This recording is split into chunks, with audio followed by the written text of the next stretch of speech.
What's up, Brian Tong here, and welcome to the Apple Byte for everything good and bad inside the world of Apple.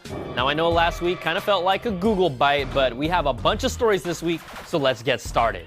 Now, we've heard all the talk about Apple working with music labels to lock in deals for their upcoming iRadio service. But according to CNET, one of the issues holding up negotiations has to do with the economics of skipping songs. Now, Apple and Sony are still trying to hammer out details for how much Apple would pay for songs that people listen to a fraction of and then skip. See, the Big A's service resembles Pandora more than anything else, but has the iTunes machine and advertising that will give labels more revenue streams. And this is the real sexy stuff that goes on behind the scenes. Now, Apple's reached an agreement with Universal Music, they're close with Warner, and they've been pushing hard to get their service out this summer. But with Pandora, Spotify, and even Google getting into music streaming, we'll see how different this service really is. Now, there's also new tidbits about iOS 7 from 9 to 5 Mac. They report that Apple plans to increase its integration of third-party social networks, including Flickr and Vimeo. Now, Twitter and Facebook are already plugged into the iOS, and users will be able to sign into the social networks through the settings and will have full sharing access. Vimeo would be the first video partner plugged into iOS after Apple removed their preloaded YouTube app. Also, you guys heard about this. Tim Cook recently appeared at a Senate hearing to address claims that Apple uses gimmicks and tax loopholes. You swear that the testimony you're about to give will be... Now, the hearing didn't lead to any real resolution, and there was a lot of back and forth, but we do have footage from inside the event. We recommend a dramatic simplification of the corporate tax code.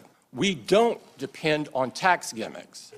We don't move intellectual property offshore and use it to sell our products back to the United States to avoid taxes.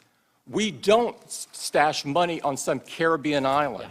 This reform should be revenue neutral. That's right, Tim. Eliminate all corporate tax expenditures, lower corporate income tax rates, and implement a reasonable tax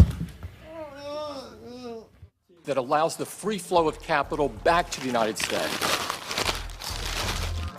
We know Apple isn't the only major company with holdings or operations in Ireland known for their friendly corporate tax rates, and the hearing wrapped up when John McCain jokingly asked, why the hell I have to keep updating the apps on my iPhone all the time, and why you don't fix that. Everybody, your senior public servants, hard at work. All right, let's do a quick rumor mill update. We're still expecting to see a MacBook speed bump refresh at WWDC this year. It's happened the past couple of years, so there's no surprise there, and don't buy one right now, please. Also, Digitimes reports that production of Apple's 5th generation 9.7-inch iPad will begin soon with volume production in July. The iPad will still have the same Retina display resolution, but it will be built on a thinner piece of glass at 0.2 millimeters compared to 0.25 on the last gen, and it will only use one LED for backlighting instead of two.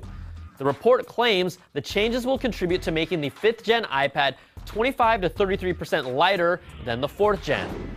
And even if the iWatch hype has died down some, which I'm totally okay with, Japanese blog Mako Takara says Apple is currently testing 1.5-inch OLED displays for the rumored iWatch that could possibly launch in December. We'll see.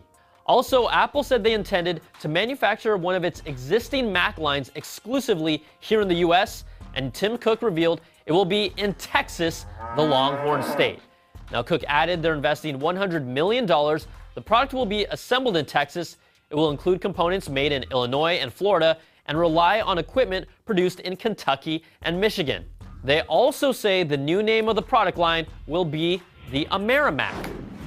All right, let's announce the winners of our AL13 aluminum frame cases worth $80 a pop.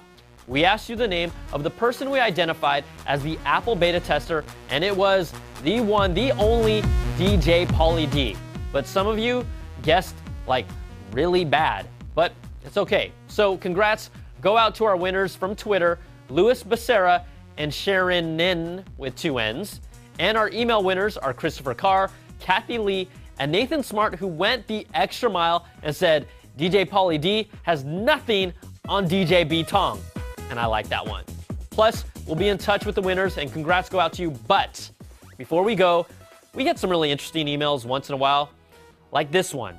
The email reads, "Hey Brian, could you wink in your next episode of Apple Byte and I will know it's for me. Seriously, you know that would be really unfair to all the Apple biters and kind of awkward. So no, I'm not going to do that. And now, ugh, I feel all weird. All right, that's going to do it for this week's show. Send me your emails to theapplebite@cnet.com, and I'll keep answering them. I'm Brian Tong. Thanks for watching, and we'll catch you guys next time for another Bite of the Apple.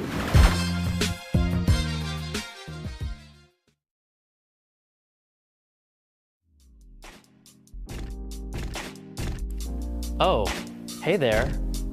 Aren't you glad you didn't leave yet? Now look, I got all dressed up for this.